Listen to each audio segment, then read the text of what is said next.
दोस्तों एसआरपी की power supply है और इसमें प्रॉब्लम है, पीएफसी काम नहीं कर रहा है। इसका एसएमपीएस ओके है, सप्लाई आ रही है, 35 और 12 आ रहा है, 36 और 12 आना चाहिए, तो 35 और 11 वोल्ट आ रहा है।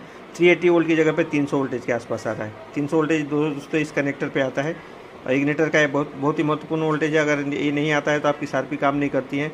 बहुत लोग कन्फ्यूज रहते हैं कि सप्लाई तो दिखा रहा है, एलईडी जल रही है।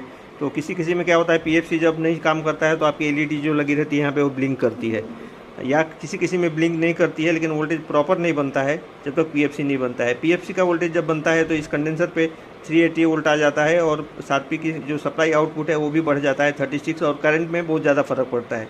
पीएफसी का मतलब ही है कि करंट और वोल्टेज को करेक्शन करना, पावर करेक्शन भी बोल सकते हो आप उसको।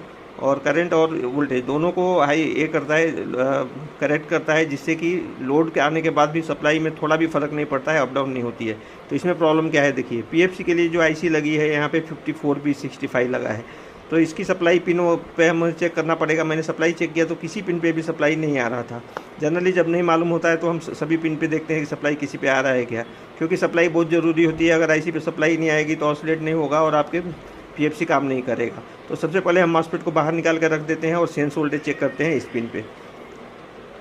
पिन पे। ये गेट पिन है दोस्तों, ये सेंस पिन है और ये ड्रेन है। ड्रेन पे वोल्टेज जो आएगा 300 350 वोल्टेज आएगा। जब पीएफसी काम करेगा तो 380 आ जाएगा।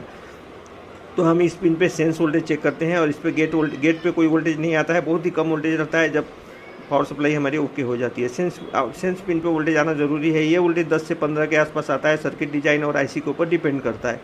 तो ये नहीं आ रहा था, फिर हमने आईसी की सप्लाई चेक की तो आईसी पे सप्लाई भी नहीं आ रहा था।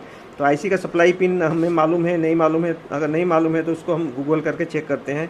कोई भी आप आईसी का नंबर डालिए आप और उसका पिन आउट चेक कीजिए। पिन आउट में आपको सप्लाई पिन मालूम पड़ जाएगा। तो इसका जो पिन है 7 नंबर है, 54B65 का पिन नंबर 7 सप्लाई पिन है। 8 नंबर सेंस का आउट है।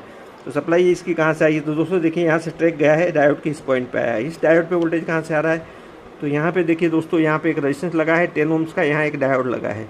और ट्रांसफार्मर जो एसएमपीएस ट्रांसफार्मर है, इसके प्राइमरी में एक वाइंडिंग है, उसके थ्रू आता है। जब एसएमपीएस काम करता है तो उस पर सप्लाई आ जाती है। मैंने चेक किया तो रेजिस्टेंस की एक साइड पे वोल्टेज आ रहा है, दूसरे साइड पे नहीं आ रहा है। रेजिस्टेंस ओपन है, यहाँ ट्रांजिस्टर ख़राब है।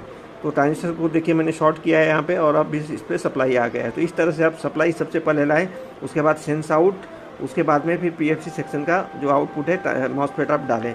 सेंस वोल्टेज बिना चेक किए आउटपुट में मॉसफेट नहीं लगाएं, नहीं तो आपको मॉसफेट जाने का डर रहता है।